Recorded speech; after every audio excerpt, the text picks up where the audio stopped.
दोस्तों ये video dos and don'ts की सीरीज का सबसे पहला वीडियो है। इस वीडियो में आपको बताने वाला हूँ कि वेल्डिंग एंड कटिंग एक्टिविटी के दौरान आपको क्या करना चाहिए और क्या नहीं करना चाहिए ताकि उस एक्टिविटी को आप सेफली कर सकें। सबसे पहले मैं आपको डोज बताऊंगा, यानी कि वैसे काम जो आपको करने चाहिए। Protect yourself and other workers from flashes. इसका मतलब यह है कि जैसा कि आपको पता है वेल्डिंग और कटिंग एक्टिविटी में फ्लैशेज का निर्माण होता है, उससे आपको खुद को और दूसरों को बचा कर रखना है। अगला है wear required personal protective equipment, यानी कि इस वेल्डिंग या कटिंग एक्टिविटी करने से पहले जो भी रिक्वायर्ड आपको पीपीई है उसको लगाना है, लगाने के बाद ही काम को स्टार्ट करना है। अगला है have an adequate fire extinguisher readily available, मतलब कि आप जो वेल्डिंग और कटिंग करने वाले हैं ये हॉट वर्क एक्टिविटी है जिससे कि आग लगने के खतरे होते हैं, इसलिए इस एक्टिविटी को करने से पहले आपको फायर एक्सटिंग्विशर नियर बाई रखना जरूरी है। अगला है प्रोवाइड फायर वॉचर। इसका मतलब यह है कि आपको वेल्डिंग या कटिंग करने से पहले एक फायर वॉच को वहां पर अवेलेबल होना जरूरी है। फायर वॉचर को इनिशियल आग बुझाने की ट्रेनिंग दी जाती है ताकि किसी प्रकार के स्पार्क या चिंगारी को आगे बढ़ने से पहले वो उसे बुझा सके।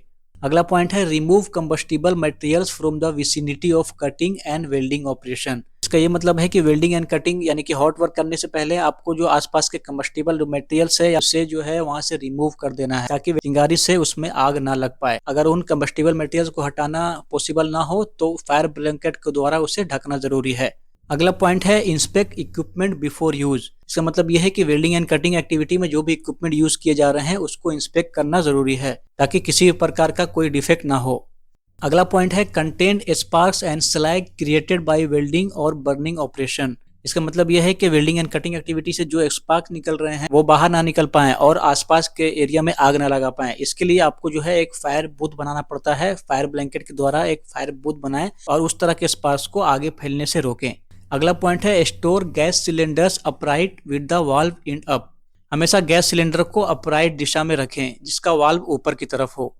अगला पॉइंट है clear debris from work area after work is completed.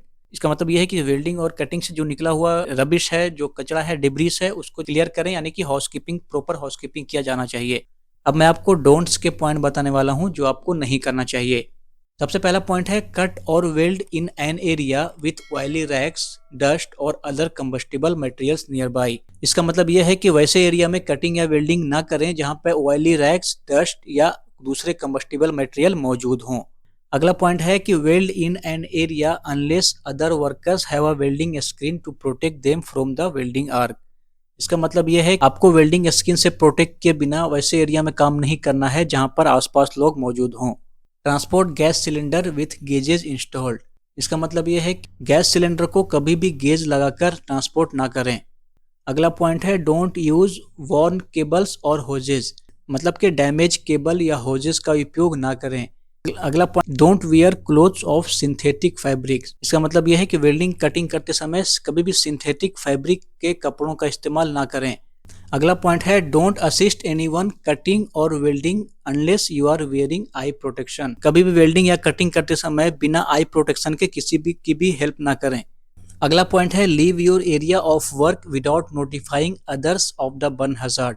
इसका मतलब यह है कि अगर आप किसी मेटल पर वेल्डिंग या कटिंग करते हैं तो वो काफी हॉट हो जाता है, काफी गर्म हो जाता है, तो अगर आप उस एरिया को छोड़कर जाते हैं तो लोगों को पता नहीं चल पाएगा कि वो मेटल बर्न है और कोई उससे जल जाएगा। हम उस एरिया को तभी छोड़ जब आप दूसरे को नोटिफाई कर दें, यानी कि वहां पर वार्निंग साइन लगा दें।